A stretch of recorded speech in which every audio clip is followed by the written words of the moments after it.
Assalamualaikum warahmatullahi wabarakatuh.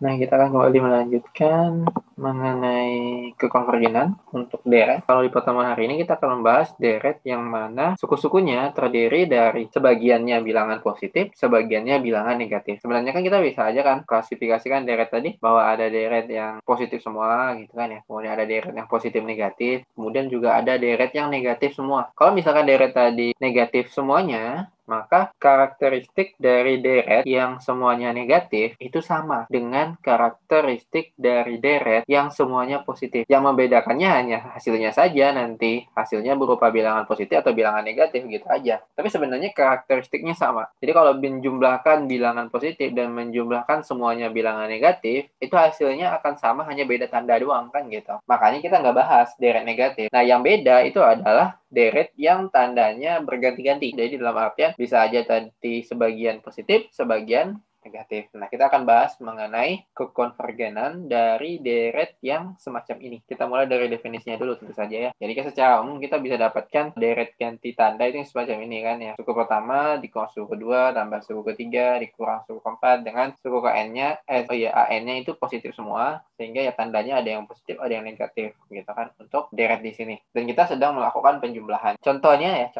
ada deret harmonik ganti tanda. Deret harmonik ganti tanda yang ini ya. Jadi kalau Anda punya deret harmonik, kan deret harmonik bentuknya ini 1/n ya. Jadi bentuknya adalah 1/1, 1/2, 1/2, 1/3, 1/3, sampailah seterusnya.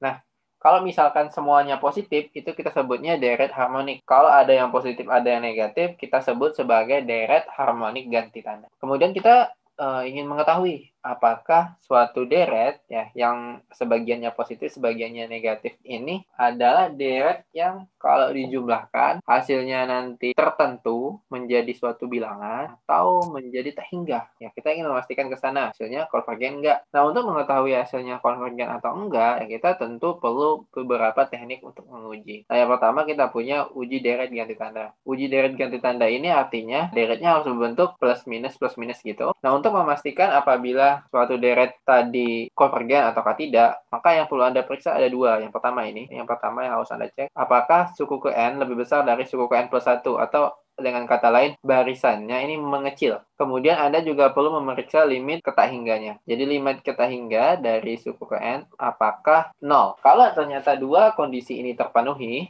maka kita langsung bisa mendapatkan kesimpulan bahwa deret yang kita punya, deret ganti tanda yang kita punya, itu adalah deret konvergen. Selain membahas kekonvergenannya, kita juga bisa mendapatkan jumlah yang diaproksimasi. Aproksimasi di sini adalah yang diduga, yang dibuat kisaran nilainya. Jadi Anda kalau mau menjumlahkan sampai ke tak hingga suku, itu bukan perkara yang mudah tentu saja. Terutama deretnya ganti-ganti tandanya. Ada positif, ada negatif, positif, negatif. Kalau misalkan deretnya sudah jelas, positif semua atau negatif semua, mungkin agak lebih enak. Contoh deret geometri. Deret geometri itu udah ada rumusnya. A/1 min R kan gitu. Tapi kalau untuk deret yang ganti tanda ya kan lazimnya Anda nggak punya rumus untuk menghitungnya. Karena nggak punya rumus untuk menghitungnya ya, maka sebagai solusinya ya Anda bisa mengaproksimasi. Untuk mengaproksimasinya ya Anda menjumlahkan sampai ke N suku. Jadi Anda tidak perlu menjumlahkan sampai ke tak hingga, Anda boleh menjumlahkan terbatas. Misal Anda ingin menjumlahkan sampai ke 100 aja deh, atau sampai ke 50 aja, atau sampai ke 30 aja. Tentu saja hasil penjumlahan yang hanya sebagian tadi tidak akan memberikan hasil yang sebenarnya gitu kan ya. Karena Anda hanya menghitung sebagian, padahal masih ada lagi yang harus Anda hitung. Karena mau dijumlahkan sampai tak hingga. Hanya saja hasil penjumlahan yang sebagian tadi akan tidak jauh gitu bedanya. Ya tergantung besaran perbedaan antara hasil yang Anda hitung sebagian dengan hasil sebenarnya, yaitu yang dijumlahkan sampai ke tak hingga, itu akan memiliki perbedaan. Karena ya tadi, kita hanya ngitung sebagian. Perbedaannya itu tidak akan melebihi suku ke N plus 1. Jadi Anda bisa mengetahui bahwa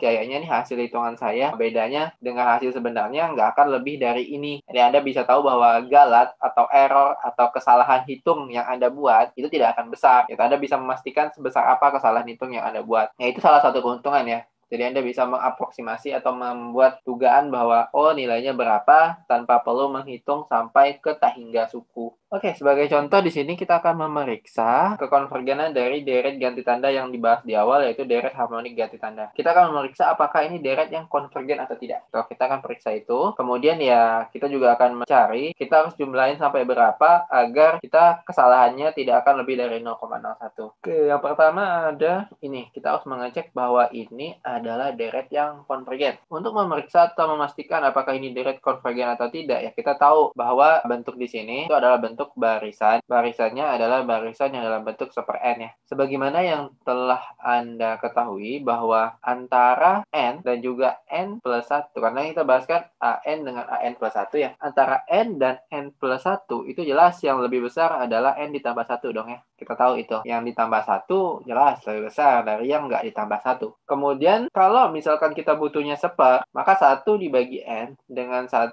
dibagi N tambah 1 ini akan berbalik. Berbalik karena apa ya? Karena dibaginya dengan lebih kecil. Kan lebih besar hasilnya dibandingkan dengan dibagi dengan bilangan yang besar. Sebagai akibatnya Anda tahu bahwa seper N ini adalah suku ke N. Dan seper N plus 1 ini adalah suku ke N plus 1. Dan jelas bahwa ini nilainya lebih besar dari 0 ya. Dan sekarang Anda tahu nih bahwa AN itu lebih besar dari AN plus 1 dan lebih besar dari 0. Sesuai dengan kriteria yang pertama. Jadi Anda harus memeriksa kriteria yang pertama terpenuhi. Selanjutnya kriteria yang kedua. Anda diminta untuk menghitung limit N mendekati tak hingga dari AN. Yang mana limitnya harusnya itu kan akan menjadi limit N mendekati tak hingga dari seper N. Nah, pertanyaannya limit N mendekati tak hingga dari seper N ini berapa? Oh, tentu saja Anda sudah bahas ini di kalkulus 1, bahwa ini nilainya adalah 0. Sekarang Anda sudah punya kedua kriterianya. Kriteria yang kedua ini. Artinya, Anda bisa mengambil kesimpulan bahwa deret kita ini konvergen. Jadi kita punya deretnya konvergen. Itu menjawab permasalahan yang pertama. Kita disuruh memeriksa apakah deretnya konvergen atau tidak. Ternyata konvergen. Alasannya ini.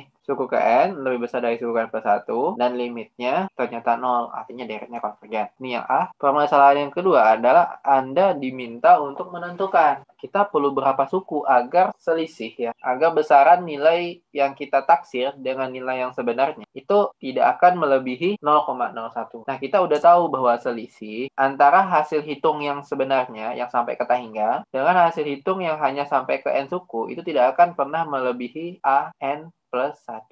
Karena keterangannya begitu. Tidak akan melebihi AN plus 1. Artinya, kalau kita ingin agar ini tidak melebihi 0,01, artinya Anda cukup ambil AN plus 1-nya sama dengan 0,01 gitu. Nah, Anda akan mendapatkan bahwa nilai ini AN plus 1 itu adalah seper N plus 1. Ya kan, suku ke N plus 1 tadi. 0,01 itu adalah 1 per 100, ya kan, 0,0. Sehingga Anda dapatin N plus 1-nya sama dengan 100 dan N-nya sama dengan 99. Artinya, jika Anda menjumlahkan sampai 99 suku ya. Jadi ini Anda tambahin sampai 99 suku aja, maka hasil hitungan Anda itu dengan hasil hitung kalau dijumlahin sampai ke tak hingga, bedanya tidak akan lebih dari 0,01 selisihnya. Itu. Jadi kalau Anda menghitung ini 0, misalnya ini setelah ada hitung, ini hasilnya 0,7 gitu ya. Maka hasil hitungan yang sampai ke tak hingga itu paling besar 0,71 atau 0,69 gitu. Jadi bedanya dikit gitu. Bedanya hanya sebesar ini. Atau malah sangat dekat gitu. Malah 0,7000 gitu. Jadi Anda kalau ingin memastikan hitungan Anda tidak meleset jauh ya Anda bisa ambil sampai ya ke galat yang Anda pengen dapat batasan uji yang berikutnya, yaitu uji kekonvergenan mutlak. Jadi selain membandingkan suku selanjutnya dan suku sebelumnya, kemudian mengambil limit tak hingganya, Anda juga bisa menguji kekonvergenan dengan menggunakan mutlak. Maksudnya uji kekonvergenan mutlak di sini adalah Anda bisa aja mengetahui apakah suatu deret itu konvergen atau tidak dengan cara memutlakannya. Maksudnya memutlakan adalah ya Anda bisa membayangkan bahwa Anda punya deret yang bentuknya ada positif, ada negatifnya. Anda ingin memeriksa apakah deret yang positif dan ada negatifnya tadi konvergen enggak. Salah satu alternatifnya adalah Anda bisa aja anggap semuanya positif. Kalau Anda bandingkan antara yang positif, jadi ini kita bisa katakan ini adalah deret positif. Ya, kenapa? Karena kan udah dimutlakin ya, jadi kan positif semua. Kemudian kalau yang ini adalah deret yang tandanya ganti-ganti gitu kan ya, deret ganti tanda. Kalau Anda ingin memastikan bahwa apakah deret ganti tanda di sini konvergen atau enggak, Anda bisa mengecek ini. Anda cek aja deret positifnya. Kenapa bisa? Karena deret positif di sini, kalau dibandingkan dengan deret ganti tanda, pasti deret positif lebih besar. Karena deretnya positif semua. Kalau deretnya positif semua ya jelas hasilnya pasti akan lebih besar dibandingkan yang ada negatifnya. Andaikan yang ini konvergen, artinya kan akan memberikan suatu nilai. Anggaplah ini konvergennya ke K. Maka ini nilainya akan lebih kecil dari K. Kalau ini hasilnya adalah suatu nilai tertentu, maka ini juga hasilnya akan suatu nilai tertentu yang lebih kecil gitu. Karena ada negatifnya.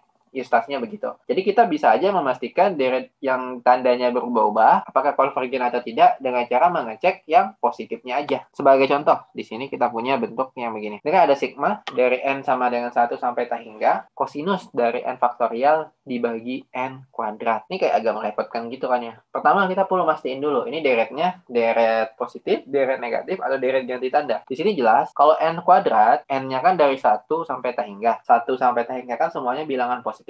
Bilangan positif kalau dikuadratin, oke, ini clear. Yang di bawah adalah bilangan positif. Yang di atas, di sini ada kosinus. Oke, kosinus itu adalah perbandingan kalau pada segitiga kan ya. Yang mana Anda bisa cek, kalau Anda masih ingat, kan kosinus dari suatu sudut itu bisa bernilai positif dan juga bisa bernilai negatif. Artinya di sini deretnya bisa positif, bisa negatif. Ya, maka ini tergolong sebagai deret ganti tanda, bukan deret positif, bukan pula deret negatif. Daripada kita memeriksa ini ya, memeriksa ini konvergen atau enggak, kan repot ya. Lebih baik Anda periksa dari bentuk yang kosinus. Jadi kita akan mengecek sigma n sama dengan 1 sampai tak hingga dari kosinus n faktorial kalau dibandingkan dengan n kuadrat.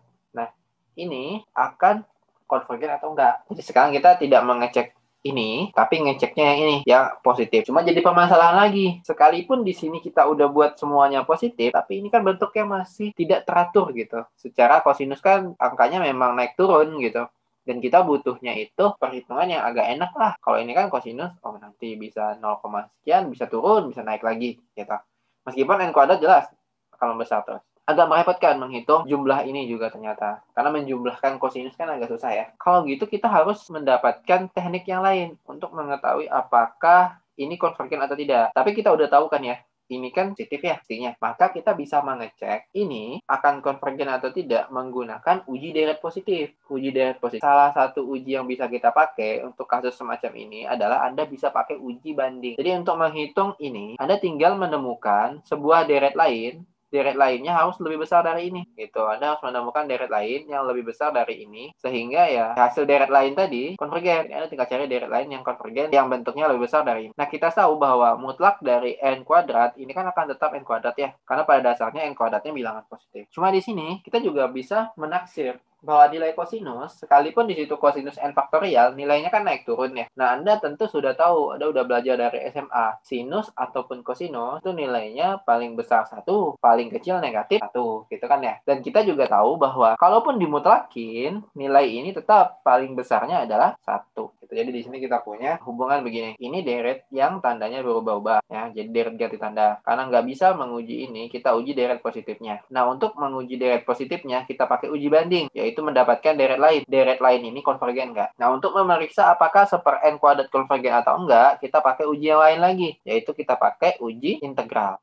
Kenapa kita pakai uji integral? Karena seper n kuadrat ini integralinnya gampang. Beda dengan n faktorial. Kalau n faktorial Anda integralin ya repot. Tapi kalau seper n kuadrat, oh gampang kok integralin seper n kuadrat. Jadi ini kita integralkan. Karena di sini dari 1 sampai tak hingga bentuk seper n kuadrat dn ya. Kalau pakai x juga boleh sih. Nah di sini kalau ketika diintegralkan, integral dari seper n kuadrat ya mungkin kalau mau lebih mudah diubah dulu. Seper n kuadrat kan n pangkat negatif 2. Nah integral dari n pangkat negatif 2 itu kan pangkatnya tambah 1 ya. Negatif 2 tambah 1 bukan negatif 3 ya, tapi negatif 1. Kemudian Anda membagi antara 1 dan negatif 1 dengan batasan dari 1 sampai tak hingga. Nah Anda tahu bahwa 1 bagi negatif 1 akan menjadi min 1.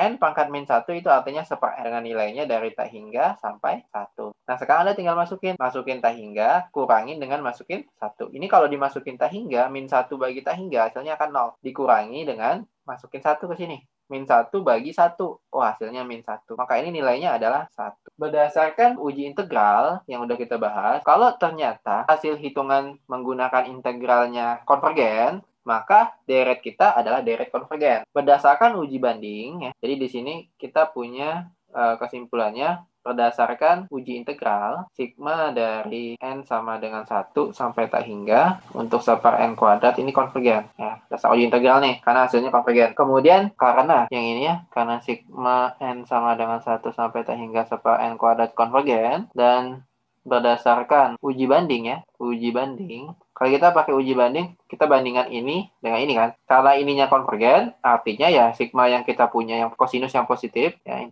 mutlak dari cos n faktorial dimutlakin ini juga konvergen. Nah, lebih jauhnya lagi terakhir ya kan, karena yang sigma yang positifnya tadi, cos n faktorial dibagi n pangkat 2 dimutlakinnya konvergen, berdasarkan uji konvergenan mutlak ya, uji konvergenan mutlak, maka kita bisa mengambil kesimpulan bahwa deret yang kita punya, deret yang n sama dengan 1 sampai tak hingga dari kosinus n faktorial dibagi n kuadrat ini konvergen. Topik selanjutnya yaitu uji hasil bagi mutlak. Nah, sebenarnya uji hasil bagi mutlak ini sama aja dengan uji hasil bagi. Kalau uji hasil bagi pertemuan minggu lalu kan kita bagi antara deret yang positif ya. Deret positif kita bagi antara suku KN plus 1 dengan suku KN-nya. Kalau hasilnya ternyata nanti lebih kecil dari 1, artinya deretnya konvergen. Lebih besar dari 1, divergen. Kalau sama dengan 1, artinya Anda harus pakai uji yang lain. Nah, hal ini juga berlaku untuk deret yang tandanya ganti-ganti.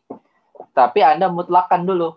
Jadi Anda ambil positifnya dulu, kemudian Anda cek apakah limit tak hingganya antara yang positif tadi, suku KN dibagi dengan suku KN plus 1-nya, memberikan hasil tertentu. Nah, Anda cek di poin 1 sampai 3 di sini. Sama masih keterangannya. Cuma ya Anda harus ingat kembali, kalau N-nya sama dengan 1, artinya Anda harus pakai uji yang lain. Kita akan memeriksa yang ini ya. Jadi sekarang kita masuk ke uji hasil bagi. Kita akan coba memeriksa apakah deret yang bentuknya seperti ini akan memberikan hasil yang konvergen ataukah tidak. Nah, untuk mengetahuinya, kita menggunakan uji hasil bagi mutlak. Untuk deret ini sama aja dengan uji hasil bagi mutlak untuk deret yang positif. Hanya saja sebelumnya kita mutlakkan dulu ini. Jadi kita perlu mencari, kan kalau mau dibagikan kita carinya adalah suku ke N plus 1.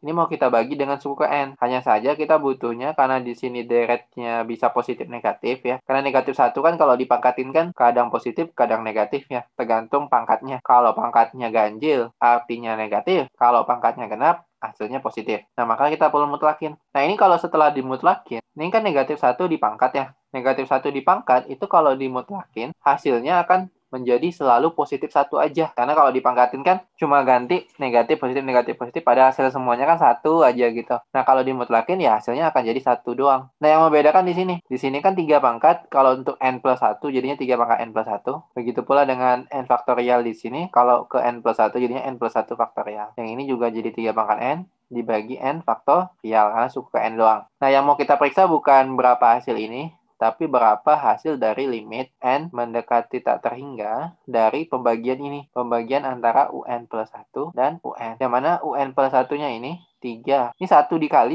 saya hapus aja ya. Kan buat apa juga gitu. 1 dikali kan tetap 3 pangkat N plus 1 dibagi N plus 1 faktorial. Ini kita mau bagi dengan 3 pangkat N dibagi N faktorial. Cara membagi ini sebagaimana yang kita bahas minggu lalu kan ya, pembagian bertingkat. Kalau pembagian bertingkat artinya kita ubah dulu menjadi bentuk perkalian. Oh, ini langsung aja ya. Ini kan ada N plus 1 faktorial ya. Nah, N plus 1 faktorial sebagaimana yang kita bahas itu bisa diubah jadi N plus 1 dikali dengan N faktorial kan gitu. Kemudian di sini kita punya, ini kan dibagi. Kalau dibagi kita balik nih. Jadinya dikali N faktorial dibagi 3 pangkat N. Kemana ini N faktorial dengan N faktorial akan habis. Di sini harusnya masih ada limit ya. Saya lupa nulis limitnya. Jadi di sini itu harusnya masih ada sama dengan limit N mendekati tak hingga.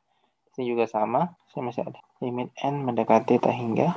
Dan di bawah juga sama limit N mendekati tak hingga. Nah, di sini kita bagi nih. N faktorial akan habis. Kemudian 3 pangkat N plus 1. Kalau dibagi 3 pangkat N. Sebagaimana yang kita bahas ya, kalau perpangkatan ketika dibagi, maka pangkatnya akan dikurangi. Ini akan menjadi 3 pangkat 1 aja. Kalau yang di bawah akan menjadi N plus 1.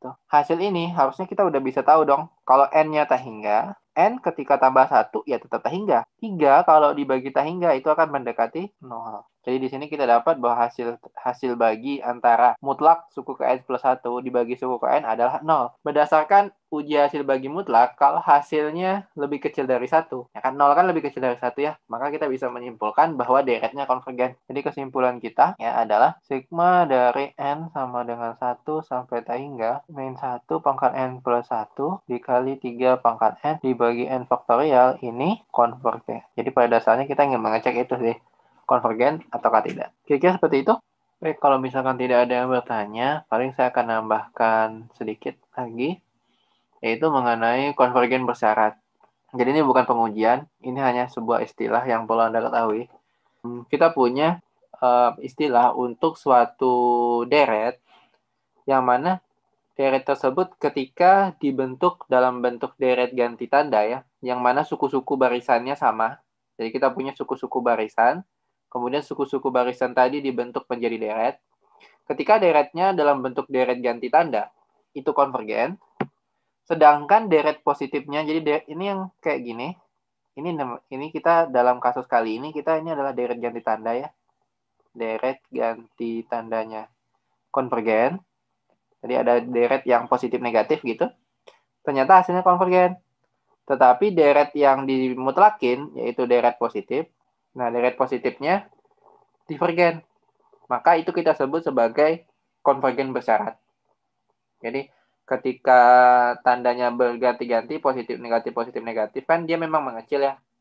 Nah, itu konvergen. Tapi ketika dia tandanya positif aja, itu ternyata hasilnya divergen, maka deret semacam itu ya kita namakan deret yang memiliki konvergen bersyarat. Salah satu contohnya tadi, deret harmonik. Jadi deret harmonik ganti tanda, yang mana kita hitung tadi, nih, yang ini tadi kita udah cek, bahwa deret harmonik ganti tanda itu konvergen. Tetapi deret harmoniknya, yang mana semuanya positif aja, itu tidak bisa dihitung. Itu divergen. Jadi ya kita mendapatkan salah satu contoh. Nah untuk contoh-contoh yang lain ya tidak terlalu gimana juga ya. Intinya Anda tinggal memeriksa aja. Assalamualaikum warahmatullahi wabarakatuh.